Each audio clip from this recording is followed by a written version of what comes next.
in your life like greedy TV executives who try to screw you into buying a bullshit app. This is the Educated Ignorance Podcast on the Four Frequency Sake Podcast Network. Danny, whose idea was it that thought who's the person that thought streaming everything was the right idea?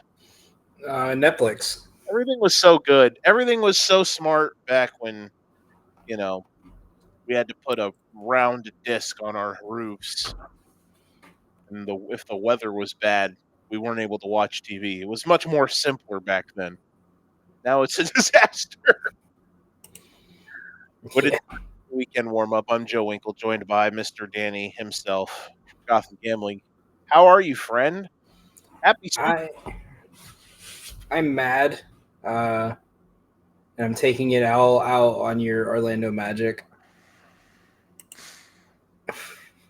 Listen, you are all angry at Paolo, and I get it. It's been a rough start to the season from him, but hey, man, don't just because I want you to know he's been my most bet player too. That's why I'm so mad. I was like, there's so much good karma going with him. It's not just that. Like, I could have taken losing my the triple double live bet. Because whatever, he's not much of a passer, and at the end of the game he got hot, right? He wasn't passing. But man, you had 6 rebounds and 9 assists at halftime, and you finished at 9-9. You are 6'10", sir. Get the fucking board. Sometimes you're the bug, and sometimes you're a much smaller bug, and that's what Danny was today. He Shout got out. hit. He got hit. I did make it up with a live bet on Ryan Kalkbrenner. Shout out Ryan Kalkbrenner. We are truly seeing the white DeAndre Jordan. With less explosive, and that's why I say the white, because it's just less explosiveness. Because that man is shooting 90% from the floor this season. He's out here right now, and it's not 3 shots a game. He's taking 9 shots a game, and he's going set 8 for 9 every night. Look, man, we're proud of him. We're proud that he's able to do his thing. That's for sure. We needed that. Huh? We needed that. Yeah, we really did. We needed something. And you know what? Me and Steve were talking about this. You know what I found out? Kyle Neptune is on the Hornets coaching staff. Really?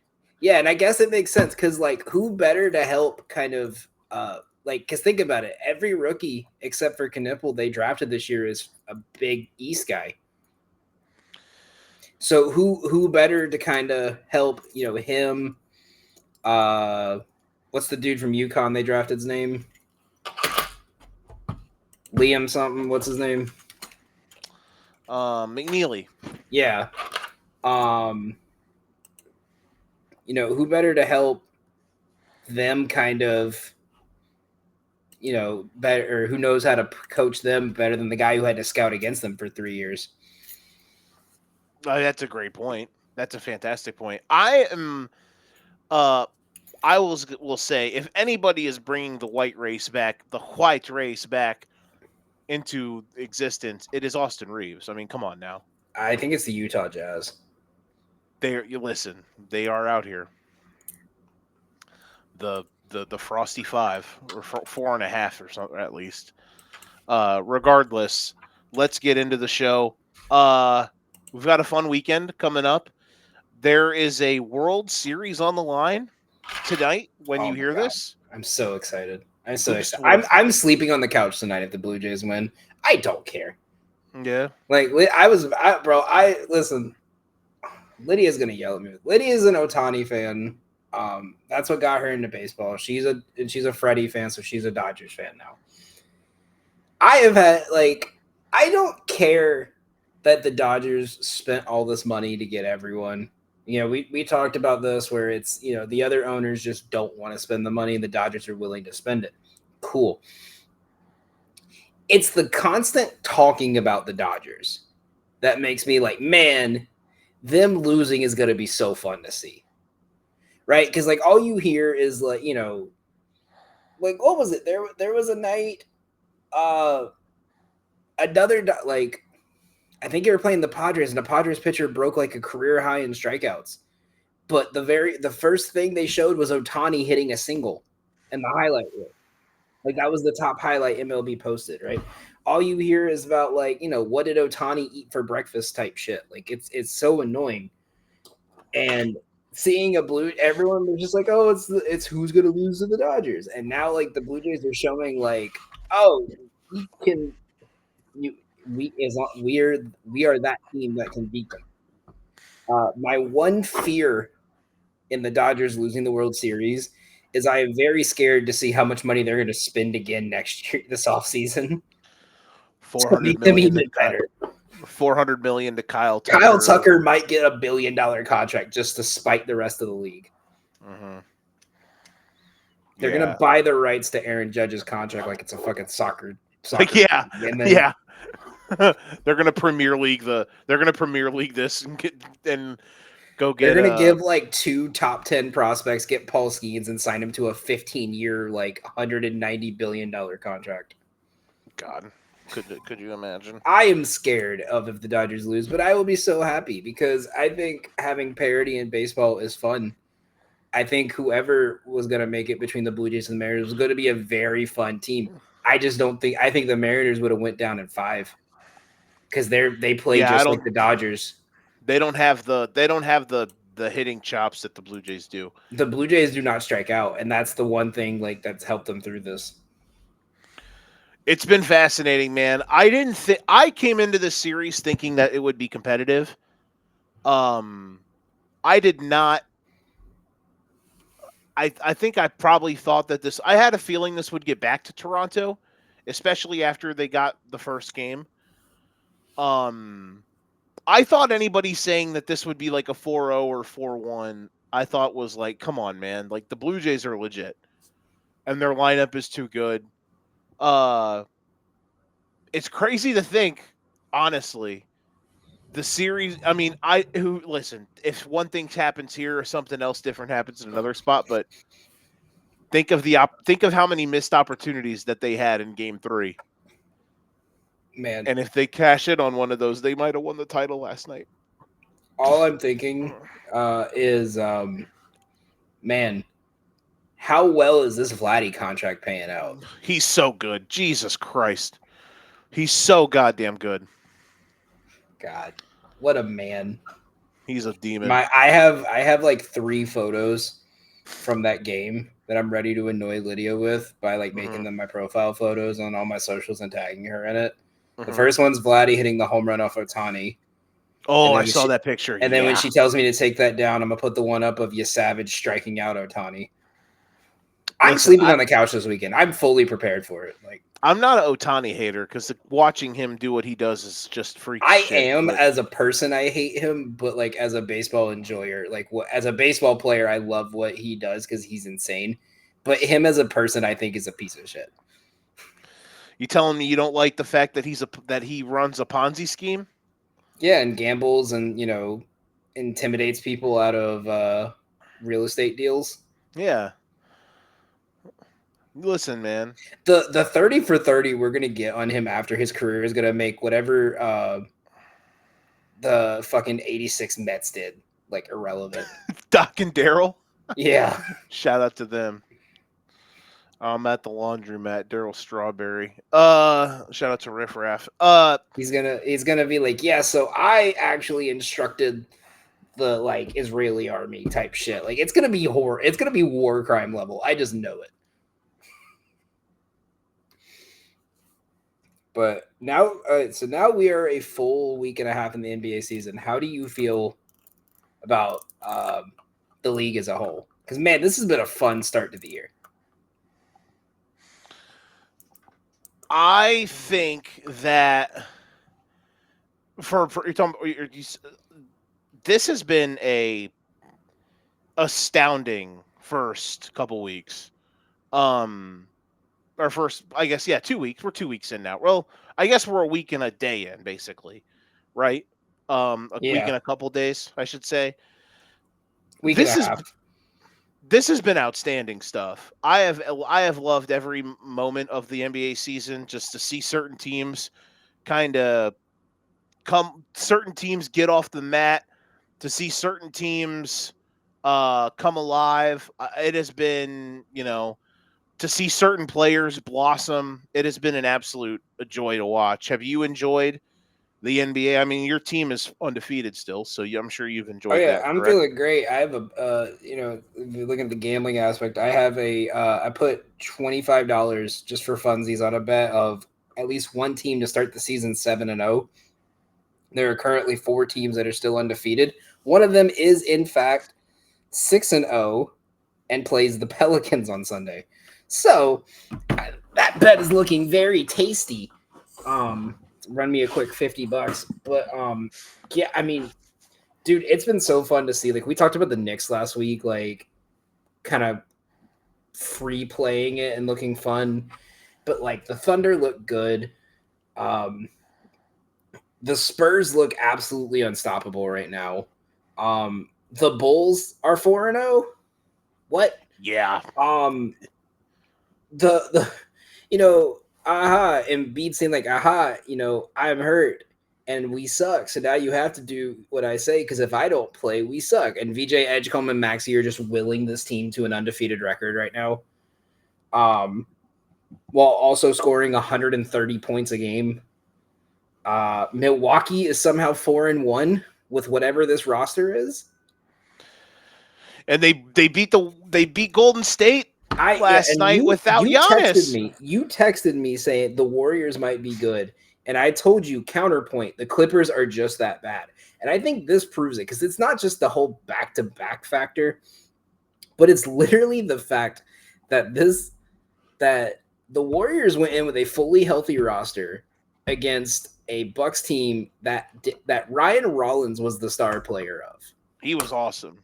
What a story! Great. And I've been high on Ryan Rollins. I thought this would be a great time for him to kind of shine. I didn't think he was going to be doing like this. But like Steph had 3 points going into the last 2 minutes of the first half. I have kind of, I don't know if 180 is the word because I wasn't like out on the Bucks. But I have kind of flipped some preseason priors on Milwaukee. I am worried. I think they're going to be really good. I'm just worried, like, what happens when Giannis runs out of gas? Because that's a great question. That's a great starting point. 5 involving Kyle Kuzma, Bobby Portis, and Miles Turner does not speak top 4 in the East to me. The only thing that sucks is that they're out of assets. More or less, because it's like, okay, obviously all we've talked about is, well, what if they start off terrible and they trade Giannis? Well, what if they start out good? Could they go try to find some bargain bin deals? Like, how creative can this how creative can this front office get? It would have to be some kind of like 4-team trade that involves whatever team is desperately looking for a point guard to need draft picks. Mm-hmm. Phoenix Suns. I'm joking. They're not going to do that ever. Wouldn't it be hilarious if Portland trades Drew Holiday back? We just have a full circle moment, just slowly traded back and forth between 3 teams. Here's the thing, though, that works for like just from the Milwaukee side, and then we can get into the I actually have one. I think would be good for what if they struggle enough with where his contract's at and where this team is at. Do the Bucks take a risk on DeJounte? You could do way worse. Because Jordan Poole has shown he's shining in Willie Green's offense. And I think having another point guard that like DeJounte might hurt him. And it's at a certain point, if you're the Pelicans, you say, all right, we have a 5-man roster that could probably get us to the play-in right now with our 5-man starting rotation with like 3 or 4 prospects. Right? Mm-hmm. Like at a certain point, you're going to have DeJounte, Jordan Poole, Jeremiah Fears, and Jordan Hawkins. There's too many shot first guards in that group to be good. And I don't think Jordan Poole would be a good move. I don't think they'd risk the money. I think DeJounte, a year and a half of DeJounte would be the best bet. I was gonna say go get Jordan Poole, but No, I think Giannis would legitimately kick him out of Milwaukee within 3 months. Jordan Poole. I can't believe I'm saying it of all people. Jordan Kuzma Poole. and Jordan Poole with Doc Rivers is literally a war crime. That is true. You kind of have to temper expectations You there. would have to fully expect Giannis to want out in the offseason to do that Yeah. shit. At least so far, Kuzma hasn't been like a black hole. But here's the thing: I was gonna say, man, you know why it works? Because they've got a bunch of shooters. They got a bunch of guys who can shoot the ball And around Giannis, and if that I've been holds, saying this. We that's their talked about this shot. last year. I said, why did they switch from this offense of let Giannis run free flow pick and roll? No, Giannis works best when there's 4 defenders, 4 3-and-D guys, and his job is to drive to the basket because he is 260 pounds and 7 foot. You cannot stop him solo. And defensively, like, yes, their guards and their wings are probably not going to be able to guard anybody. But Miles Turner and Giannis as a front court defensive rim protection duo, And you can do way worse, people. And I'm gonna say this after watching them play the Knicks, their guards are not great on the wing, but they are good getting you to pump to shot fake and drive. Mm-hmm. That's what their defense is designed for. It's a no threes defense. They're trying to get you to drive to the basket because then you got to get hit with Giannis and Miles Turner. Mm-hmm. And it was the same type of stuff when they had Brook Lopez, but now they're more athletic. All right, are you ready to get to tonight's gimmick for NBA coverage? Absolutely. All right, do you want to share it on the screen and then we'll go from there? Let me see if I could do it a specific way. Okay. First, before we share it fully. So we've got a new gimmick, and it's called if you watch the Educated Ignorance podcast on Tuesday, I did a gimmick where I did a NFL pyramid, and I thought I had a good time. I thought it was fun and whimsical, and we went over it on the show Tuesday, and I pitched to Danny, let's do one for the NBA this week for a weekend. And Danny said, "Yeah, let's do it, and I'll cover this week." And then I think this might be thing where we do every other week. We think of some stuff, and we maybe go back and forth. Where one week I'll do one, he'll do one, and we'll get certainly creative. But we got a lot of stuff. Obviously, we'll be doing these for the NBA, and we'll have another NFL check-in pyramid probably around Thanksgiving. So all good in the hood here. So let's get after it. I'm excited. This has been a joyous first 8 or 9 days of basketball. All right, so see what you have. We are going to start. So my pyramid, it's a little bit funny, but a little bit serious, and I'll explain some of these as we go. You have to be. So I figure what we can do is we'll go I'll give you a tier. You tell me what you think of the tier, and then we'll go to the next one, right? Okay. All right. So our first one we got here. Real quick. Do you want to? Are we going bottom up or top to bottom? I'm going to start top up, top down. Okay, we're going to go top down. Okay. Yeah. All right. When we did last night, it was bottom up, but I'm cool with going top down. I think this one works better if we do it top because we kind of know who the top are, and then the bottom is where it kind of can get a little murky. Okay. Yeah. I'm with it. So first we got here is we have the contenders. So these are the 4 teams I think we are most likely going to see in the Eastern Conference Finals, Western Conference Finals, and for sure at least 2 of these teams in the NBA Finals. We have Denver, New York, OKC, Cleveland. So the Knicks have been absolutely dominant. Or excuse me, I'm going to start with the Thunder. The Thunder have been absolutely dominant. You cannot tell me the way this team plays that you can find a hole in their team. The hole in their team right now is the guy who's supposed to be their backup point guard just got diagnosed with cancer, right? Shout out, prayers up to Nikola Topic. Man, what a way to start your NBA journey, an ACL tear and testicular cancer. Yeah, hopefully everything's okay. I mean, yeah, I hope he's okay, man. They said it's good. They said he's starting chemo, and he actually should be good within the next 2 years to come back and play. So prayers up to him. But you can't find a hole in there. The one game, I thought they might lose the game they should win. They willed themselves back. This team just reminds me of the regular season reminds me of the Boston Celtics last year. But the only difference is not everyone's overpaid, so they have money and they have draft picks. This team is good.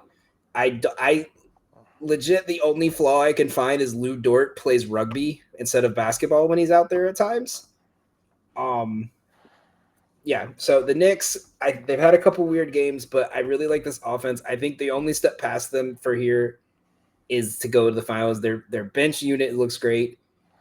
Even without Robinson, Hawk Porty looks great. Trey Jamison looked great. You can call me a homer, whatever. My two teams are in here, but yeah, Knicks and the Thunder. I would not be surprised if they are in the conference finals again. The Nuggets, Jokic is on an MVP tour. This is going to be another Giannis versus Jokic MVP battle. These two guys, four triple doubles to start the year. They've just dominated every game, and then the only game they've struggled with was their opening game against the Warriors. Right, like they're just kicking ass. Cleveland has been very weird, but they are not fully healthy, and they have been very good. Their one downside to me was they let the Nets get back in on them, but they other than that, Donovan Mitchell's playing insane. Mobley is developing more all around. I think this is a team that they'll probably go get a wing defender and put them at another elite level. A Dylan Brooks maybe would fit in really well there because he's showing he could play in a high-paced offense. Would be fun to see. Darius Garland hopefully will come back. I think when Garland comes back, I might adjust it, but from there, these are my contenders. Joseph, thoughts? I agree with you. I was wondering if you were going to have Oklahoma City in their own tier and then kind of have the next tier be the top contenders, which is kind of what I would have done because I think Oklahoma City, until proven otherwise, is kind of by themselves. But I also don't mind, sharing the love and having everybody But on. historically, this is how we thought Boston looked last year, right? After they won their title. Mm-hmm. This is what we thought of them was holy shit, there's no flaw in their game, and then it just came out. So maybe in a couple weeks, maybe by December I might have them in their own category, but for now we're gonna keep it like this. Next one we have are the French. Really quickly, I want to comment on the Cavs. I don't, even though they've kind of looked a little wonky at times, I'm not super worried right now because I expect once they get healthy, they will look more, up to the task, if to a Yeah. degree. So they were kind of on the in between the next tier down and this one for me, but I figured I'd put them up here because this is where they're playing without their stars, with some of their players healthy. Mm-hmm. So next one we have is Fringe. There are three teams in this category. Fringe contenders right now I have Lakers, Rockets, Timberwolves. Interesting. I think the Bucks, if they keep up like this, could be in that category, but again, I don't know where I want to put them because I don't know what they're going to look like if Giannis runs out of gas and if this knee injury becomes a recurring issue. For who, Giannis? Yeah. All right, so you're gonna think I'm crazy. You're gonna think I'm lying because everyone thinks I'm a Lakers homer for some reason. I think the Lakers are too high. I There's put them here because they're playing well without Luka and LeBron. Yeah. Oh, that And is so. On that point, they are very weird because they have Luka and LeBron, and all you really need around them, especially if you have them both, is you need shooters and defenders. And no one on that team is really good at defending, and no one on that team can really shoot. Now, without Luka and LeBron, something that maybe could be one of those blessings in disguise is they're finding out Jake LaRavia could be a guy for them. Maybe they get more comfortable playing Dalton Connect, some minutes. I would not have them this high, but I think I think they're punchy. Minnesota, I I love I Minnesota. I worry about their guards. Houston, I'm all in. I'm all in on Houston. There's a couple other teams that I think are going to be in the next tier, the next tier, or the tier after that I am also all in on. But Houston, I'm all in on. They're legit. yeah. They're My nasty. thought with Minnesota is it's the same team from last year, and the only real problem is that Gobert and Conley got a year older. In reality, that's really your biggest problem, is that your point guard got older, but DiVincenzo's kind of stepped in that role. I don't know how I feel on him because I feel like he made a lot of dumb mistakes in that Lakers game that people are kind of glossing over. Especially that late offensive foul where he just openly shoved a player trying to draw the foul and it wasn't even subtle. I just think I have the Lakers here because playoff Luka and LeBron is a different breed. And That's a fair point. if Austin Reeves can keep this team high enough that with Luka and LeBron they could finish top 4, I don't see any reason that their biggest struggle is having to fight Jokic or OKC in the second round. Houston would go up for me until I see more, because this is a very weird rotation that we have not seen in a very long time. So Kevin fun, Durant playing a How shooting fun? guard does not look natural. Isn't And it fun? It's fun though. But like at a certain point, you have too many bigs fighting for rebounds. Who's gonna run? And that's kind of where I'm like, okay, what's gonna happen when they play these teams that are forcing them to play fast, and you have Steven Adams doing sprints? I think eventually they're going to make some sort of move to kind of make the rotation make sense, because there's going to be a point where Ime is either Reed Shepherd is either going to come to the level, or Ime is going to go to the front office and says, I'm out on this dude. Like, give me a real option. Like, could you imagine Derek White on the Rockets? Oh, it'd be amazing. It'd be fun. Like, if they could get a guy like that, so it's not like they need a killer, but they need a gritty defensive guard that can hit threes. Exactly, and someone who can like be a ball handling outlet. Mm-hmm. I think my big thing with them is, again, it's the centers, because at what point do you just say, hey, why are we playing Steven Adams and Clint Capella both 15 to 20 minutes a night? Like at a certain point, you got to say, hey, we have Şengün, we have Jabari, and we have Steven Adams. We need to. I think Clint Capella could be a trade piece. I said it last year. I was surprised the Hawks didn't trade him, but I legit think that this team is a good high quality playoff veteran guard from being in this tier. All right, next one. These are teams I didn't have a strong opinion the way. These are teams I just know I'm going to see them in the playoffs in April and May. So the first three we have Milwaukee, Portland, and Philadelphia. We have Orlando, San Antonio, Toronto, Miami, Detroit, Atlanta. Okay. So I understand where you're coming from. You're probably in the mind of too early to put certain teams together, or to have it too spread out. It's in that they're the teams where it's like, is this the new norm, or is this just a hot or cold start? That's you know what? That's fair. These teams are in I call it my Chicago Bulls bubble, where it's like every year they're like 6-2 to start, and then at a certain point it's like, okay, we can't keep up with this, and then now we're 30-36. That's fair, because there's certain teams on here. Ray, if you're listening, I'm sorry. I don't think the Miami Heat are that sustainable. I think they're more of a 45 win team than a 55 win team. So I don't think they're going to win 3 out of every 4 games. The Pistons, I'm not sure of. The Hawks, very disappointing. The Raptors, holy horrendous start for the Toronto Raptors. Talk about defenses that are bad. The Toronto Raptors, Raptors cannot guard. So me being a basketball deviant, on my days off on my little TV here, while I'm doing my research and getting my stuff done, I put every game recap on, right? And so sometimes it's just like a 30-minute condensed game, or sometimes I just watch the full game, right? So I watched the full Raptors game, and their broadcaster brought up a very concerning point. They are being out-rebounded by 25 rebounds a game in the last 2 games. Nightmare. They got 1 offensive rebound in the last game. Now, granted, when they're playing 7 centers, it's hard to get offensive rebounds without Pirtle. I get it. Like Colin Murray-Boyles was your center. It's kind of a tough get. But you should not be getting out-rebounded like this. Yeah, it's bad. Also, side note, could you imagine 10 years ago going to a Rockets fan and saying, hey, you see PJ Tucker at center? Next year, your point guard's going to be 7 foot. Exactly. Yeah, no 10 kidding. years, your point guard's going to be 7 foot. They would, yeah. Who would have thunk? And we thought Lauri Markkanen playing the 3 was crazy in Cleveland. No kidding. No kidding.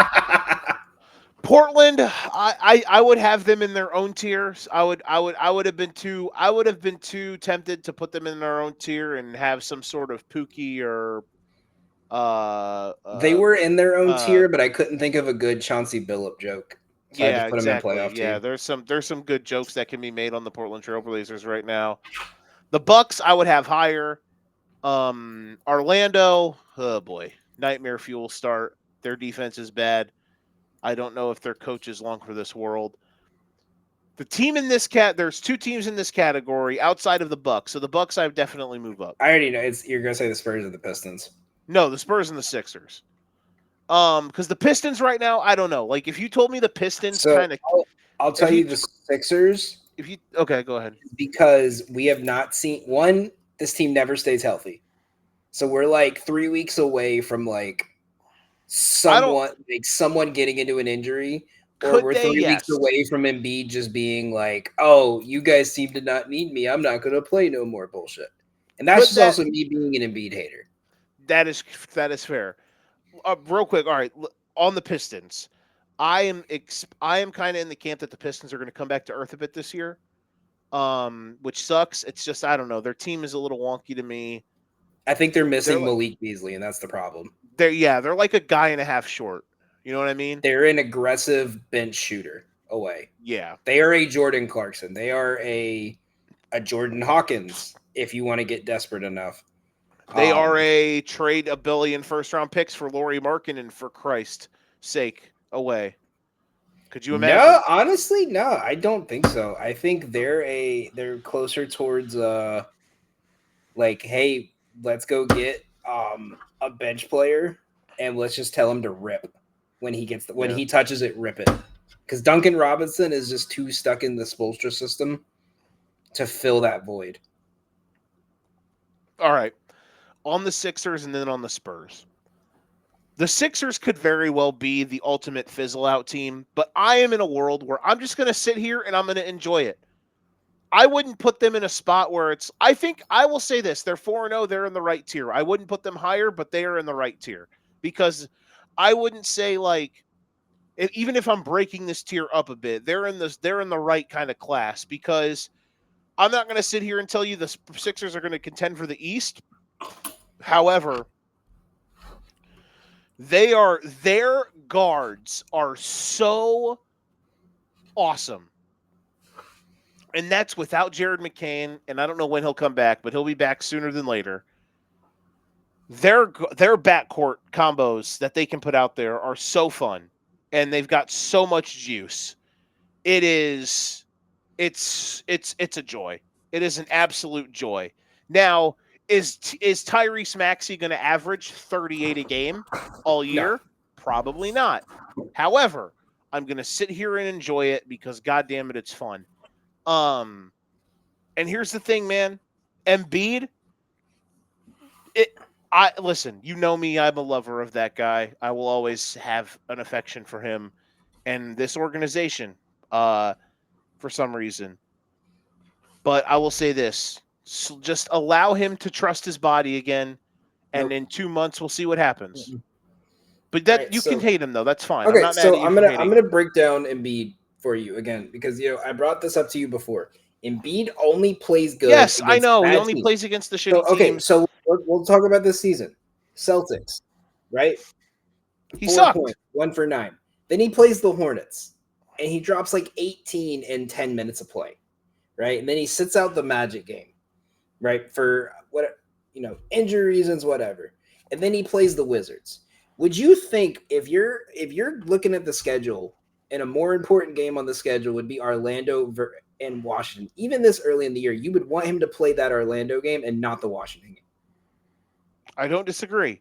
Listen, I'm gonna talk about the stuff that is fun with Philadelphia and not worry about the other stuff as of right now. I think if they trade Embiid this offseason, and this is also me being a hater, so this is a very invalid take. If they trade Embiid this offseason, they could easily make the Atlantic Division like a last game of the season. It comes down like the division winner comes down to the last game of the season type environment. I think if they trade him, get a draft pick or two out of it, and then get like a very good center that's cheaper than Embiid, that's healthier than Embiid, then they're a lot closer than they are with Embiid. Because in the playoffs, what does he do? He does stupid shit and gets hurt, and then he tries to hurt other players. But I'm not disagreeing with as a basketball fan. when they played the Knicks in that playoff series, I don't even care about, he tried to hurt Robinson, whatever. But you can't tell me you watched him on basically one broken knee go, ooh, I'm going to throw a self alley-oop in contested traffic knowing I have a knee problem. And not think, I guarantee you everyone in Philly didn't think, wow, that was cool. They thought, what the fuck are you doing? Move on to the Spurs, because I know you probably don't like my Spurs one either. Are you gonna don't tell me you're gonna be are you just gonna hate everybody? So the Spurs are here. Listen, time out, rewind. I went through that entire Sixers thing without mentioning VJ Edgecombe is out here looking like is a dog. Season. He's dog, out here looking like rookie dog. season Dwayne Wade, bro. Holy shit! I never saw this coming. Not this Spurs. good. I will say this: they're so goddamn good, bro. Before I don't put hate. the Spurs here, they were dabbling in this area, back and forth. And my main reason for not putting them there yet is because no one on this team has legit playoff experience. Oh, okay, that's fine. That's fine. Too. That's the only reason. That's because I talked about it before the season. Yes, they're going to be good and fun in the playoffs. They're going to be a playoff team. They're probably going to be a top 4 team. But you're going to be a very young team in the playoffs, and you're going to have to go through one of these, or one of these 3. Right. And these 4, excluding this one, have guys who have won championships and guys who make the playoffs every year. Mm-hmm. Think of the playoff knowledge and awareness that LeBron and Luka are going to know compared to Stephen Castle. No, that's fair. That's a fair take. That's why. And at a certain point, teams are just going to be like, all right, we're going to put 5 people on Wemby. You guys have to beat us. I thought you were going to be completely irrational and say some they are very much here, and they probably will be here once I see them against who have they played this year? Tonight was probably they blew the doors off Dallas. They beat the Pels, they beat the Nets, they beat the Raptors, and then tonight they beat Miami. Okay, so you see what I'm saying? Miami's been the best team they played. Yeah, no, that's fair. Here's where I'm at with San Antonio. Don't have their best stretch, their toughest stretch in the next month is probably they have a 2-game stretch against the Lakers and the Rockets, but the Lakers aren't going to have anyone. The Rockets are going to be the real test because that's the first team that's going to have enough 7-footers to compete. Mm-hmm. And then they have a 5-game stretch or 6-game stretch where they play the Blazers, the Nuggets, the Timberwolves, the Magic, and the Cavs in 5 of those 6 games. Right. And those are 5 in a 7-day window.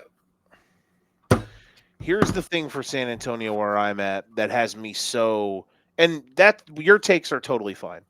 They're rational. They're logistical. I'm okay with it. Here's why I am already prepared to just be so willing to be irrational about them. The fact that it looks so clean, Steph Castle has taken a leap. Massive they're leap. Very good. And people forget the fact that they still don't have De'Aaron Fox. De'Aaron Fox hasn't played yet. I thought that I was worried that their offense would look clunky because maybe the shooters weren't good enough. There was a lack of certain things. Vassell has been hitting at a good clip. And you're still missing Sohan too. Exactly. And their bench, hold on, sorry. God damn it. I had them in okay. Oh yeah, here we go. Their bench, when their bench comes on the floor and it's Keldon Johnson and Harper and Cornette, everything makes sense. And Dylan Harper has actually been really good. Not that I thought he wouldn't be, but just holy shit, he gets it. And they all play with Wemby. Well, yeah, man, I'm ecstatic for what this team can be. And Wembanyama, obviously, I mean, holy shit, bro. They're very good. They're very fun. I think they're gonna be deep. I think this is, remember, we always talk about what teams are we gonna have the conversation of the conversation we had with the Thunder. Everyone has with the Thunder last year. It's okay, can this team take you to a championship, or is this where you trade your youth for like the veteran? You know, everyone in the offseason, do you trade like 5 of your draft picks and 2 of these guys for Giannis type shit? Mm-hmm. Like, you know, they had that conversation with the Spurs this whole offseason. Do you trade for Giannis? Do you wait for this guy? Do you wait for this guy and trade for him? Like, I think they're on a closer trajectory past the Thunder than a lot of people think because they have their core. Now it's just, okay, let's get our core the experience and have everyone gel at the right time. But I will say this, I think it doesn't come with De'Aaron Fox. I think at a certain point, like either his contract's up or it's like, hey, like, you know, we got the youth, we got what we need. Like, let's just, like, we might need to move you type stuff. Because I mean, at a certain point, you got to figure out who's playing and who's not. And you're gonna have like 15 players fighting for 3 spots on the bench. Yeah, we'll see. All right, next one. I have teams that are just gonna probably limp in. Like, I would be surprised if they don't make it past the play-in, but I wouldn't be surprised also if we see them as the 8 seed getting torched 4-0 type scenarios. I have 2 teams. I have the Warriors and the Mavericks. I think the Mavericks are a year away from being in this category up here because Cooper Flag hasn't impressed me so far. He's obviously gotten a bit better, but hasn't really impressed me. I just think they're old and injury prone. Yeah, and AD got hurt last night. Yeah, I don't think whatever talent Kyrie has coming off of this is going to save you. I think you're just stuck in a like, hey, AD's going to be gone next year. Kyrie might be, or Clay's going to be gone. We got like 60 million open. Who wants to come play with a generational talent type environment? You kind of got to hope people don't hate Nico Harrison and the new ownership so much that you just ruin Cooper Flag's career. Because I think that's more plausible than them being a contender in the next 3 years. If Anthony Davis actually can stay upright and they get Kyrie back, I still don't think they're past the 7. And they annex Klay Thompson, next year's team could actually be really, really. This really team good. is the Oakland A's of the NBA. Okay. Not because of money, but because their ownership sucks so much, no one is willing to play for them. That's a funny take. I promise you, you think everyone in the league saw what they did to Luka. A franchise that was built around we keep our star player happy and we keep him here forever. Especially when they love the town, you know? Like, how often do we see trades that the entire NBA goes online and goes, what? No fucking, like, the entire NBA is shocked because no one thought it would happen. And then you find out it's basically because he just the GM didn't like him. Right. Yeah, I think for the Mavs for this year, you're probably right. The Warriors, I don't know. I think, dude, they are not good. I'm sorry. Like, cool, they beat the Clippers by 20, but dude, they are not good. I don't know. Steph does not have. I think Steph still has some inkling of the magic of like I can carry this team with 40 a night. Jimmy Butler is not good. I'm tired of the Jimmy Butler like, hey, you know, every 2 weeks I'll put up 28 and 10 and everyone thinks I'm back, but I'm just gonna coast my way to a 6 seed and then pretend like I'm a hardworking player. Draymond's getting fouled out and ejected. Steve Kerr doesn't want to play his young guys. Kuminga clearly doesn't fit this system, but they weren't going to let him leave just because Steve Kerr doesn't like him. They need to give more minutes to Quentin Post, which I'm glad they're doing. I don't know what's going on with Podziemski. He's scared to shoot. Been a weird start to the year for him. Podziemski's 3-point line being at a half a 3 is like criminal because he's not shooting. And when he is, he's bricking. Yeah. I don't know what to make of them right now though. They're like the team that I really can't all over it. They're the team that I can't really figure out yet. So I'll give you a good comparison. This is the Chicago Bulls the first year in the play-in when they were like the 10 seed and they almost upset everyone. Like they're gonna win. They're gonna be the 9 seed. They're gonna win the first round matchup and go to the next round, against the 8 seed. And everyone thinks Steph's back. They're so back, and then they get cooked. I listen. I would love to sit here and be like, yes, I'm in on that. But if you told me they were the 5 seed, I would be like, I could see it. If you told me they were the 5 seed in this West, I would send you to the hospital. 'Cause I think they're going to be the 5 seed in this West. If you told me they were the 5 seed in this West, I would send you to the hospital. If you told me they were the 5 seed in this West, I would send you to the hospital. and I would check your house for carbon monoxide. It's I'm just telling you, the West, the Pacific is going to be one of the worst looking divisions, and no, the I only get it. reason I it's gonna get it. I trust me. it's I get it. I horrible. get it. I get They it are as much as you terrible. get it. But again, they're the one. Again, they're the. I'm not trying to tell you that they're going to win the title. I fucking hate the Warriors, bro. Trust me. They are the Clippers with a better team. They're the Clippers with a more legendary player.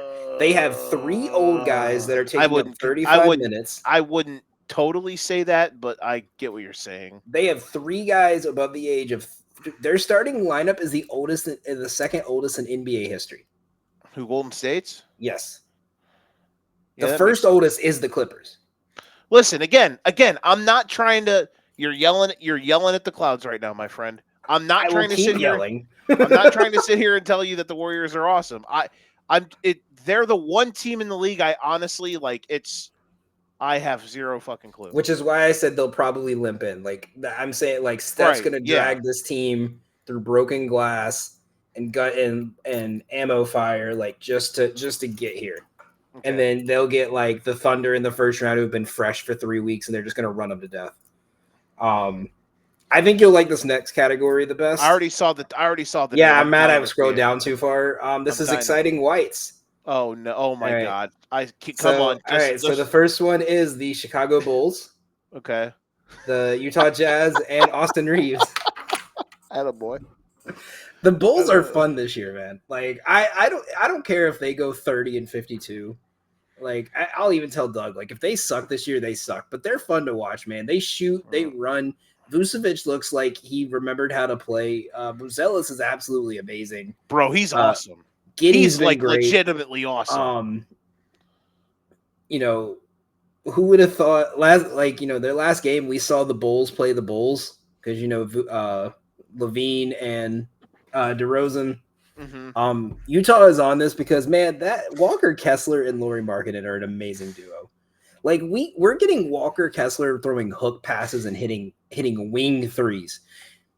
He's if they don't, bro, I don't even care about Markkanen anymore. Markkanen can stay. Someone needs to get Walker Kessler. Someone needs to get him out of there, and it needs to be the Lakers. If DeAndre Ayton does not work out, you need to go make your Walker Kessler. He hasn't been bad. He hasn't been bad. He's impressed me more than I thought he was going to because I was very low on him. But Walker Kessler is giving you 14 and 8 with 2 assists and a 3 a game. Imagine Walker Kessler on the Celtics. And then if Walker Kessler, no, God no. If Walker Kessler went to the Lakers would also be added into this category with Luka, Austin Reeves, and Walker Kessler, and Jake LaRavia, and LaRavia, and Dalton Connect. Yeah, the White Lakers. And Austin Reeves is just honorary in here because he's a dog. He's been absolutely going crazy. He's so good. The next one is ass but fun. This is the Hornets, the Pelicans, and the Wizards. These 3 teams have been terrible, but they have actually been very fun to watch this year. The Wizards have held close. Alex Sarr looked great. Trey Johnson's looked good. Cam Whitmore has been amazing. Did I know this? Yes, because that was my team in 2K. So I've been studying this team for a fucking 3 months now. The Pelicans, Zion looks great. Jeremiah Fears looks amazing. A zero fears, a jersey with fears and 0 on the back goes absolutely hard too. And Alex Sarr out here averaging 19 and a half and 9 a game is very and they still don't have cool, and Keyshawn George is hitting like 3 threes a game right now. Yeah, he's averaging 20 and 9. They still don't have Koulibaly back, their best defender. Your team's so filled with wings. Corey Kispert's putting up 2 threes a game off the bench. Bub Carrington, I think McCollum and Middleton will probably get traded midseason. Okay. The Hornets are the league pass Hall of Famers. Because they always play at 6:30, so everyone gets to watch them. The Wizards are listen, Sunday in the NFL was NFL blowout week Sunday, and I turned off the afternoon slate at halftime or in the fourth quarter, and I turned on Hornets and Wizards on. Is that why you texted me saying you could kiss me? Yes. for Fucking sharing great my time. league pass with you. And the Pelicans, yeah, man, like this team just looks fun. I veto the Pelicans because Joe Dumars, and it's bad. So It's I bad. I put them in this category because I don't think this team is a playoff team, but this is the team you play with in 2K because everyone can posterize or hit like insane threes. All right, you got me. All right, the next one is question mark because I don't know how to feel about this team because some of them on paper should be better, some of them on paper probably should be worse, and I don't know how to feel about them. And that is the Grizzlies, the Kings, and the Pacers. I think the Grizzlies' time's done. I think they might need a reset. Maybe not a full Okay. rebuild, but a reset.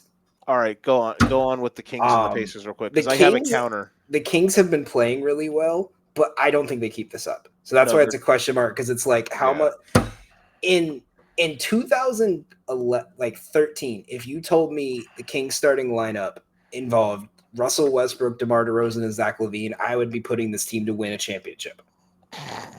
Now I just feel like my youth is gone.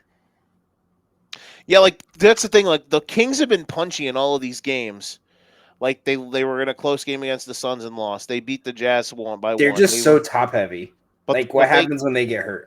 But they can't guard, and yeah, their shot diet's not great. But yeah, they're not good. The Kings And are bad. the Pacers are limping to a 1-4 right now. I was gonna put them in another category down here. That's They're called. They're 0-4. They're just hurt. The Pacers are just hurt. I was gonna put Literally them in a everyone's hurt category except that was just Pascal. called unethical tanking, but it's not really unethical tanking when like everyone on your team is hurt, and it's I just feel like, yeah, dude, on their opening night when they played the Thunder on that Thursday, or was it a Wednesday? Was it a Thursday? It was a it was a Thursday. Thursday, yeah. I said, and I don't know if I told you this, but I said in my group chat, I said, you could make an argument that the Thunder and the Pacers are the two best organizations in the league. Because that game showed you the depth of both rosters. And the Pacers since then have just Nembhard got hurt in that game. And since then, guys have been going down left and right. It just sucks, man. It just sucks. They're awesome. Like the Pacers legitimately are awesome, but they're just like they are right now, the IR team from hell. And I will say this about Memphis, man. They know how to draft, bro. Cedric Coward is really good. If only Ja didn't lose all of his ability when he tried to lose his hoodness. Because I feel like this team went from like this is the best vibes, most fun team in the league to like, do we get to see a good team or do we get to see a team that makes me feel depressed and wonder like, do we get to see a what happened team or a wow, this team is great? Yeah, it'd be nice if this team had some more they stuff probably will go into this tier the way they're playing if they continue this way. Mm-hmm. Like I think they could probably limp to a play-in spot, but I'm just them. That's fair. That's a fair take. I think they're a team like if they hit a hot streak in the middle of the season, they're gonna think like 2014 Hawks when they won like 28 in a row. I don't think they're gonna win that many, but like they're gonna hit a hot streak that's just gonna put them so high into like this tier that it's hard for them to fall down. But they're not at that. Well, tier. remember last year they were like the 2 seed. And then it got to February, and then we got through January. And everyone got hurt. Well, no, we got through January, and then they just stopped beating good teams. Any team that was over 500, that's why they're in the question mark. Yeah, so they're a weird. They're a weird. This next one, you can kind of see it a little bit. It is the LA Clippers, just the LA Clippers. Shout out to Aspiration. Brother, they are terrible. Weird start to the year for them. Do you know what they look like? They look like that scene in Grown Ups when they go play the basketball rematch at the 4th of July cookout. Like when I see them walk out on the court, all I hear is the like. That's fucking funny. Like I hear, hey guys, motion 78, and they run a play that like Doc Rivers ran in 2004. Like, no, this team is literally built for like, let's get enough money built up, like revenue coming in from these star players, and then when they retire, we'll just reset. Like it's like let's just let it die out slowly and not make it a huge press deal, kind of thing. You know what I mean? It's like let them retire or end their contracts with grace, and then we'll flip everything. This next one is a brief pause in our tier. It's called they've already been benched with 2,000 in the first quarter. It's just Jalen Duren and Cat. Carl Towns. Oh, that's funny. Good job. Because favorite was the first Knicks broadcast. They were talking about like, yeah, man, he's been working on his foul trouble, being more physical without fouling, and then he got.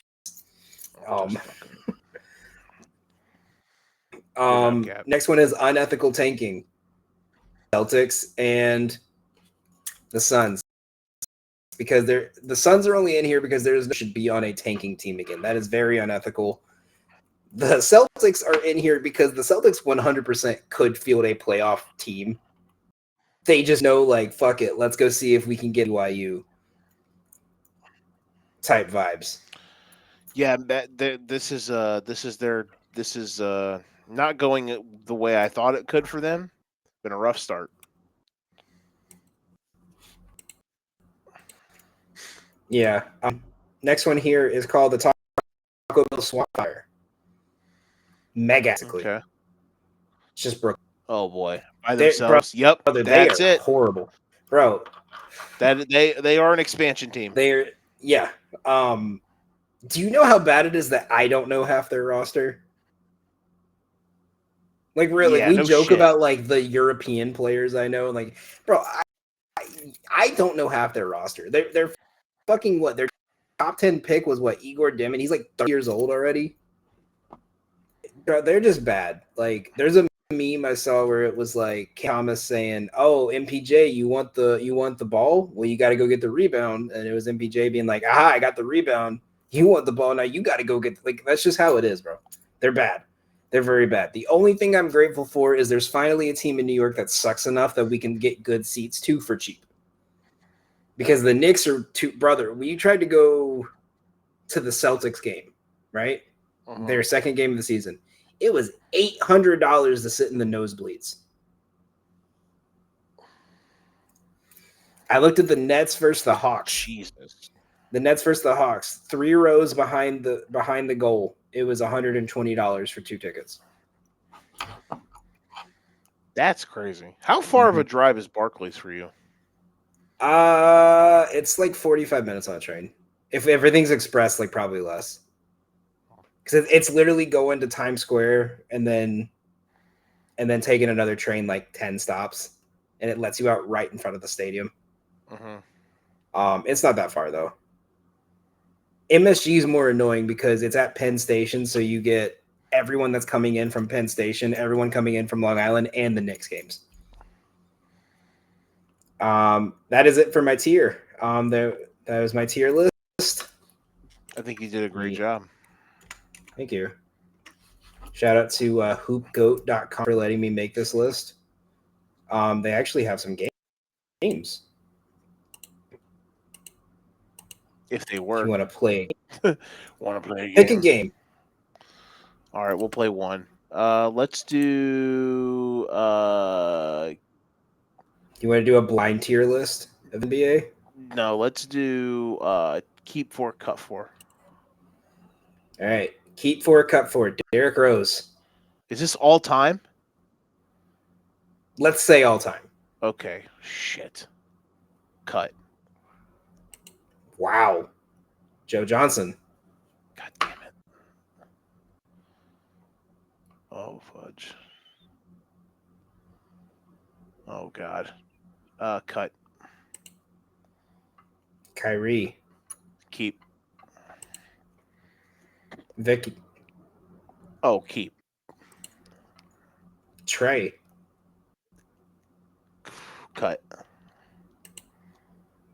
Steve Nash. Keep. All right. Jason Williams. I'm gonna feel better. I'll be okay with whatever we get here. So cut. Nick Van Exel. Well, hey, listen. I think we did okay. Comparing with experts. Finalizing your score. Got a 79. Not bad. Okay, I want to see if I can beat that. All right. Oh, it's a new lineup each day. Oh, okay. Right. So all right, you pick one for me. Blind tier list, start bench cut. You were wanting to do blind tier list, so go for it. Okay. All right, McHale. Oh boy. We'll go here. Wow. Okay. Yeah. It's got to be like bigs. Uh huh. Do we want to do show category or keep it completely blind? Yeah, keep it completely blind. Right. I'm gonna put Weber down here. Yeah, I think that's right. Put Giannis here.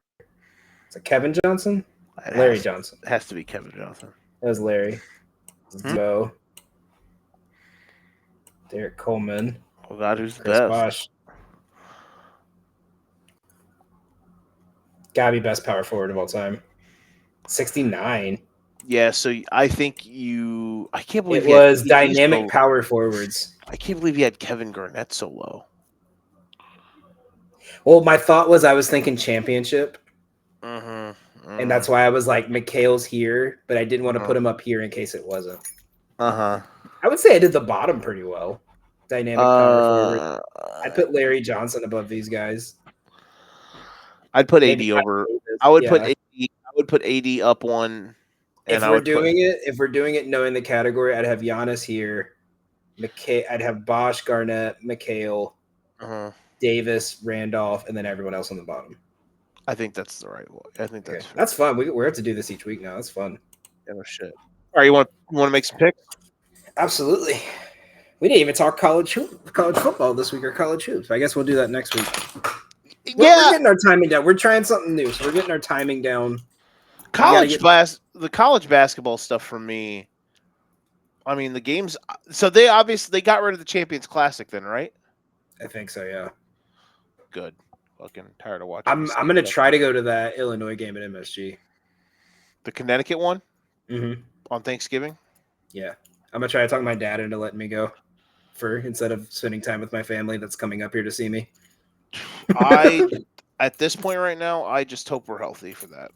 I mean, we should be by then. Bro, you have 19 players with like 3 Z's and V's in your name. You'll be fine. Yeah, but when we did our secret scrimmage against Florida, like a third of the rotation that we would play didn't fucking play in it, and apparently we kept it pretty moderately close. So, I think we'll be I will fine. say this. I did watch a bit of the Syracuse scrimmage. I know they were playing Lemoyne. And they played like I think they played like one of the D3 schools that we used to play. Mhm. But Syracuse didn't like Kai and Anthony didn't look that bad. That's good. Like I don't think he's gonna be a one and done, but I think like It's Melo's son, right? yeah, I think you give him like 2 years. I think he's gonna be I think he's gonna put Syracuse in a good spot. They're in a weird spot right now. Shout out Rutgers from going to like one of the worst, like one of like projected best teams with the top 2 picks, like one of the worst ones. Nightmare fuel. But so yeah, like for Illinois, like they're loaded, but they just got to get healthy. So like they just had Petrovic, the kid from Serbia, the point guard. He just got eligible, but he oh shit, he's dealing with like an injury. Stojakovic, who I think is going to be awesome for them. Um, he's been dealing with a knee sprain, but he should be back soon. Um, so they got the Arkansas Ivasic Zvonimir, but his brother Tommy, who is an all Big Ten level guy, and he's the better one of the two. By a good margin, I think. The Zvonimir is okay, a good player, but I think the one that Illinois had last year is really really good. He got his tonsils taken out like a month ago, so he's been like slowly coming back from that. So yeah, they've just had certain guys that have been out. Now, David Merkovich, when they had their scrimmage again, or they had their exhibition against Illinois State, he's the 6'9" forward from Montenegro. He is good. Keaton Wagler, the freshman from Kansas, he also could be really good. So I'm excited for Illinois basketball. Obviously, as always, just gotta get healthy. and then we'll be ready to go. Anywho, $100 picks time. You sent me some numbers. We've had an up and down year on $100 picks. We've had Is some that good how we're putting weeks. it? We've had some bad weeks. We're like $160 in the hole. Listen, man, we've had some great weeks. We've had some pretty putrid weeks. So we are trying to get back in the game, and we feel good about this week. Danny, you were like I'm breaking like even. 20 Basically. bucks under right now. See, we're getting there. We're basically halfway home. Now we put it together. We're halfway there. Living on a Whoa. prayer. All right. Do you have yours? I'm going through my NFL stuff now. So if you'd like to go first, as always, I tip the cap to you, sir. All right. 6 picks on the docket for this week. Let's get busy. Let's start with our 2 lowest plays. We have 4 college plays and 2 NFL plays. The NFL ones are a bit fancy, so that's where we're Disgusting. hoping we make the money How this could you? weekend. How could you be? Fancy means I have more to edit. Damn it! I'm kidding. I know. I'm sorry. All right. First off, college. We head out west. Cincinnati's getting a lot of points against Utah, and I don't know, man. I just think this line's too big. 10.5 for a team that I think is punchy. They ain't got to win the game outright. They just got to not lose by 11. Cincinnati plus 10.5. We are putting $10 on that out in Utah. Next up, boy, oh boy. Hey, you know what they say, right? Hold your nose when you go into a stinky situation. Sometimes you have to do. Sometimes in order to bounce back, you have to do the tough things in life, and those tough things in life mean betting hard-earned American dollars on a college football team coached by Bill Belichick. But goddamn it, we're doing it. UNC plus 2.5 on the road against Syracuse. We're putting $10 on it at minus 110. UNC, ever since the bye week, has been better. They went out west to Cal, competitive. They played Virginia last week, lost in overtime, going for 2 for the win. They've been more competitive. They're kind of figuring it out. I think they're going to win on Saturday, but we don't need them to win. We just need them to lose by less than 3. UNC plus 2.5 on the road in Syracuse. Syracuse's offense right now is doo-doo, but Steve Angeli got hurt in the Clemson win, and ever since then, their offense has been a dumpster fire. So we love this spot for the Tar Heels. Next up, we head down to south to Texas, Vanderbilt. The anchor is always down here, folks. The anchor can never be 2 down because we are backing the doors, but we aren't backing a side here. We are playing the under. We are going Vanderbilt, Texas, full game under 46.5, and we are putting $15 on that one at minus 110. Next up, final college play, another ACC joint. We are heading out west again. ACC after dark. Virginia, they are undefeated in ACC play, even though they lost to NC State. Though that game wasn't a conference game for some reason. What a stupid conference. They are undefeated in ACC play. They're 6-1. 6-1, I think, is their record. 6-1. But the luck box ends here. Virginia, they have been rolling on thin ice. They're heading out west to take on my adopted son, JKS, the quarterback for the California Golden Bears. We don't need him to win, but we're taking that 5 in the hook at home. The Calgorithm. You know it. You know the story. Tell the whole damn world this is Bear territory. Cal plus 5.5. We're putting $20 on the Cal Golden Bears at minus 106. And now we head to the NFL. Sometimes things are right in front of you and you understand that you just have to do it. This is the trusting your eyes parlay. We are taking the Kansas City Chiefs money line. And in order to get some good value, you got to pair it with something that, makes sense. And nothing makes more sense than the Dallas Cowboys playing at home against a team who's bad. So it means they're going to run it up on them. So we are taking the Chiefs on the field against Buffalo and the Cowboys on the field against Arizona on Monday night. Chiefs Cowboys moneyline parlay plus 197. That is $20 to win $39.40. That could be a big one for us, folks. And then lastly, we are 1-1 on these. We lost one earlier. We hit one last week. We are going to do a 3-team total tease for 6 points at plus 140. Basically, here's what you need to know. You take the overs, you take the totals in the Bears Bengals, Colts Steelers, and Chiefs Bills game, and you tease them down 6 points, and you get that at plus 140. So in the end, we need Bears Bengals, 2 bad defense. Well, okay, the Bears defense might not be bad, but all their corners are hurt. So therefore it's very susceptible to get thrown on. The Bengals defense is just flat out terrible. So we need Bears Bengals over 44.5, Colts Steelers over 44.5, and Bills Chiefs over 46.5. So take the totals in those games: Bears Bengals, Colts Steelers, Chiefs Bills. Tease them 6 points. You get that at plus 140. We are putting $25 dues on it. So that is $100 picks. Vandy, Texas under. Cincy plus 10.5. UNC plus 10.5. Cal plus 5.5. Chiefs, Cowboys money line. 3-team 6 point. 3-game 6 point total tease. Bears, Bengals, Colts, Steelers, Bills, Chiefs, all to go over. Tease them down 6 points each. Those are the $100 picks for week whatever. Daniel, you have a grade for me? Did I do good? Did I do a good job? It's funny. One of your teasers, the exact opposite is what Betalytics is projecting. So I just thought that was kind of funny. For what? For which one? The one with the Colts. Oh, what? They think the under's going to hit? They have them not even scored 47. Well, good thing I teased it down to 44.5. Yeah. 24-21 gets us home, baby. I'm still kind of looking through some stuff I do like for college this week, but I can probably vibe out on it as I'm doing this.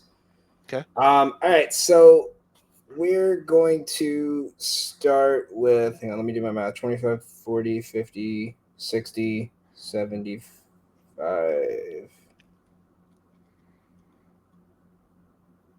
Actually, let's do 10. So 15, 25, 40, 50, 60, 70, 80. And, all right, yeah, I like that. I like it. All right, I got my place.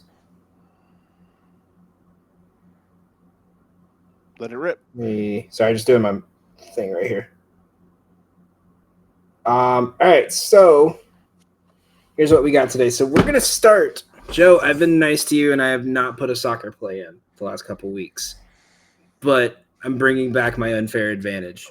Let's go. You guys, as I quietly plug myself, because we are up 17 units this month on soccer. And I have been hammering this play every time this team plays, because this is without a doubt the best defensive team in, I would say, almost all of probably the last 100 years of soccer. All right, so we are going to take Arsenal win to 0, because it's better odds than taking their opponent's Burnley's team total under. So if you remember a couple weeks ago, I took Burnley to lose like 1-0, 2-0, 3-0, right, to Man City. Mm-hmm. Well, they lost 7-1. Right. So, all right, I'm going to go through the league schedule for Arsenal this year, and I'm gonna show you a little beautiful fact. Okay. Home against Crystal Palace, they won 1-0. Away at Fulham, they won 1-0. West Ham won 2-0. Newcastle at Newcastle 1-2-1. They drew with Man City 1-1. They beat Nottingham Forest 3-0. Lost to Liverpool 1-0. 1-5-0 and 1-1-0. Joe, are you noticing a pattern here? There's a lot of games where they don't give up a goal. A lot of zeros on this scoreboard here. And even going in, they've only given up 1 goal at home, I believe, all season. No, I'm lying. They have given up 1 goal, and it was to the best goal scorer in the league right now. Right? So they have been that dominant since day one of this season. This team is primed to try to win a title. I know Steve will give me shit for that because their teams are competing with my team, but I don't care. We are winning the EPL this year. Finally, after like fucking forever. I'm not dealing with this shit anymore. We're winning it.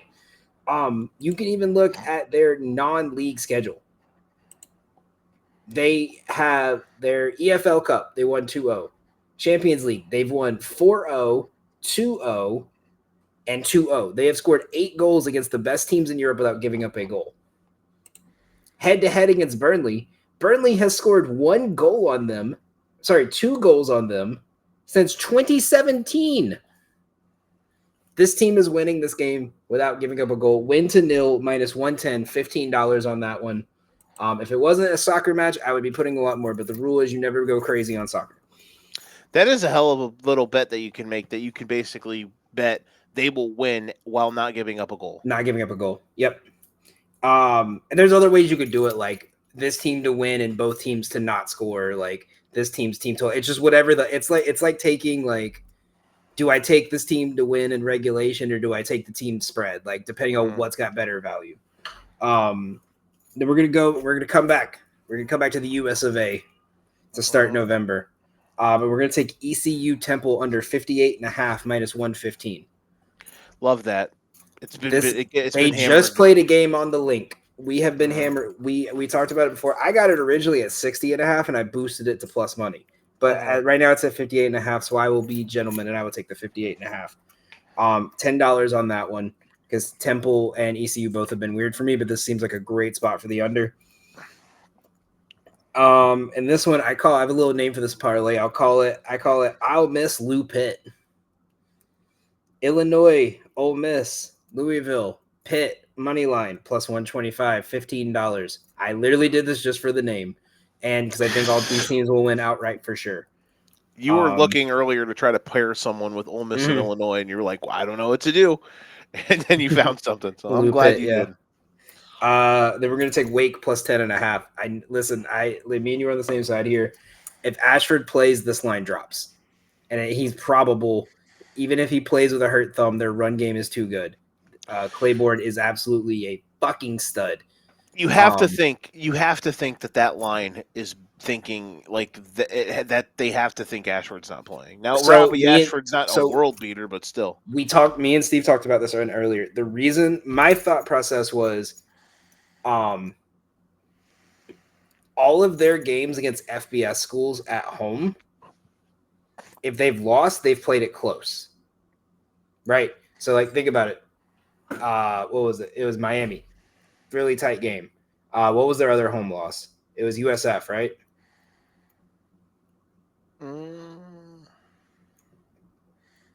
For Florida State. Florida State's losses? Like at home. Not counting the Virginia it was Pitt. It was a close game. Yeah, right? Pitt, Miami, they won. And they lost at Stanford. When they lost, it's close. So I think in my mind, I'm thinking this game is going to be very close. Because even when they lose, they tend to lose in close games. Wake Forest is kind of wants you to play close because if they have a chance to run the ball out, they will run the ball out. So I'm going to take plus 10.5. Plus, I don't get much time to shout out one of my 2 college teams because one of them has a coach who killed a kid and they have to have the governor come in to pick a new fucking coach. And the other one fucking sucks in every sport. So, like, this is my fair one few time. I can't wait to go to the Joel War Memorial Coliseum and watch Wake win 500 in basketball this year. Anyway, so we're done with college football. We're going to take this to the hard court. BYU minus 7.5 on Monday night. I don't think Nova has a new coach. BYU is running the same system with more talented players. I don't think that Villanova is going to be able to keep up with this team. I would not be. Kev said it best. This team could win by 20. It is an ultimate spot for them Nova's, because it's in Vegas, correct? Mm-hmm. So Nova has to go across country. The game's going to be on somewhat national television because this isn't on with a brand new coach. Yep, it's going to be on ESPN or TNT. Yeah, with a brand new coach. Not on YouTube TV though, just on ESPN. Yeah, exactly.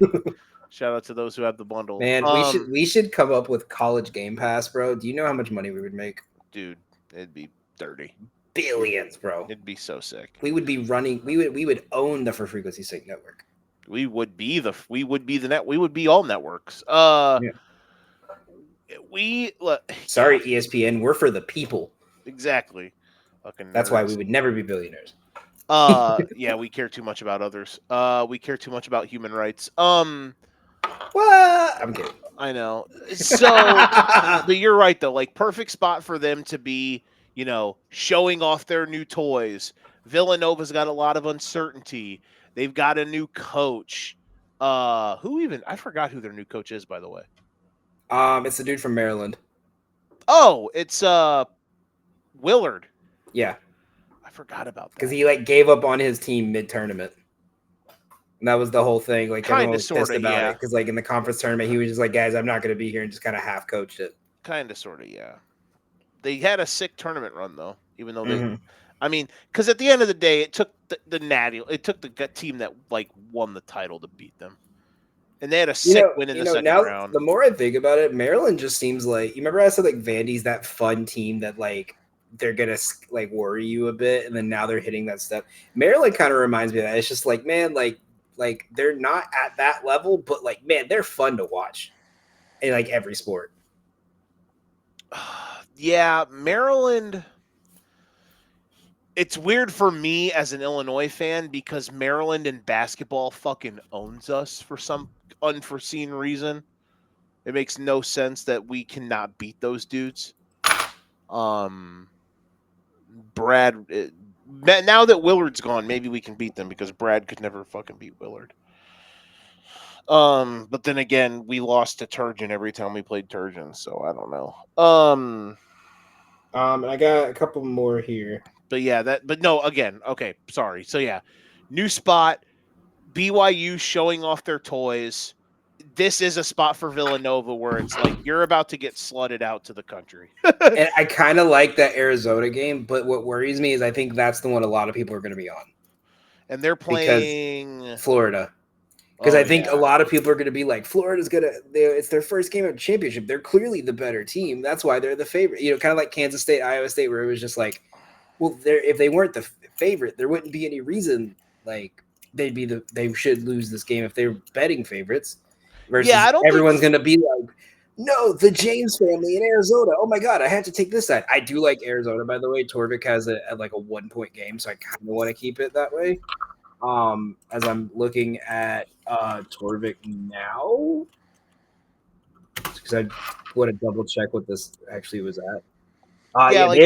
They have BYU by 7, but that's based off last year's stats. Yeah, I think Florida's going to be good, but and I really love their coach, but let's kind of see what they look like without just endless rotation of immaculately efficient guards. Also, side note before I get to the rest of these, you gotta bet the 8 a.m. opening day game, right? I mean, off principle. There's Winthrop versus Queens at 8 a.m. I was like, is this played in Europe or something? No, it's played in Rock Hill, South Carolina. There's an 8 a.m. game. That's fantastic. You know what? I think next year, if there's an 8 a.m. game, I think we as a team, maybe just me and you, I think we need to take off work. We need to go to that game in pajamas and just live stream us at the game. I'm trying to. There's really an 8 a.m. game. 8 a.m. Winthrop versus Queens is at 8 a.m. on Monday. I thought it was a mistype. Yes, it is. Yeah. Yep. Oh yeah. Field of 68's doing I love that show, by the way. Shout out to them. Not that they need my shout out, but shout out to them. They're doing a full marathon day, so it's Winthrop Queens at 7 a.m. St. Bonnie's, Bradley, St. Bonaventure. Yep. Murray State, Noma, Omaha. Yeah. Drake, Northern Arizona. Drake. It's all the little conferences. Yeah, they do a really good job with that. So Furman High Point's going to be fun. I think my buddy's going to that one. That's going to be that's going to be a lot of shooting. That should be an awesome game. Getting back to my list here, we're going back to the gridiron. Jahmyr Gibbs, Jonathan Taylor, anytime touchdown parlay. I think this is the lowest the best odds you're ever going to see at this for the rest of the season. I got them at plus 118. Taylor and Jahmyr, you said? that's dirty. Because this is probably Taylor's hardest matchup, but they're gonna feed him. Also, side note, shout out Michael Pittman for that insane catch last week. Caught it on the wrong side of a pass interference play. That's like put right in his shoulder. God, Danny Dimes, you were gonna get Brian Dable fired.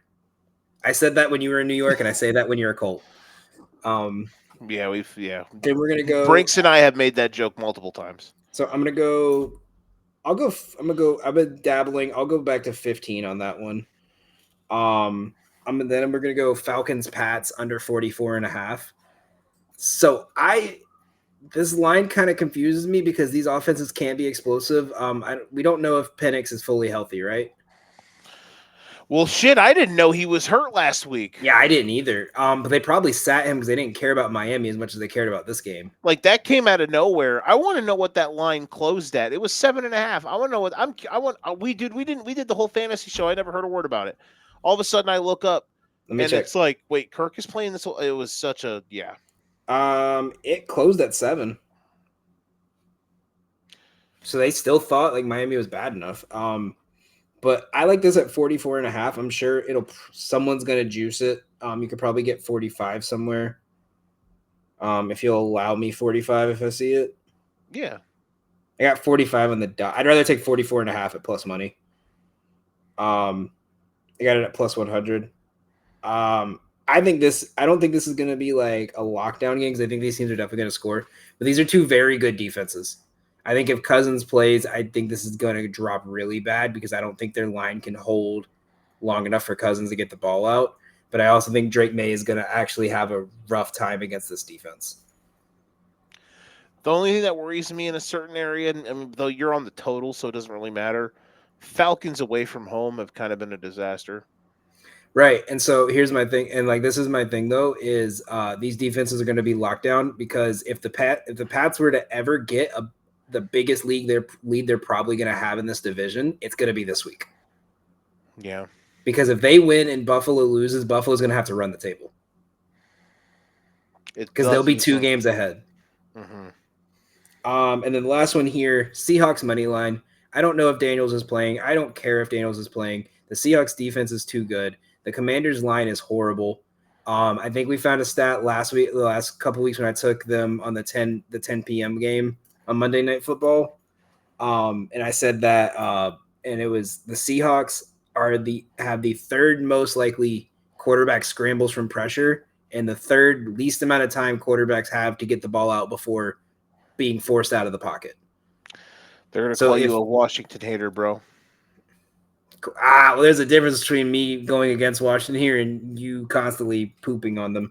But I got minus 149 Seahawks money line. If you could get it 2.5, I would, but I'm not going to take a 3.5. I'm a key number slut.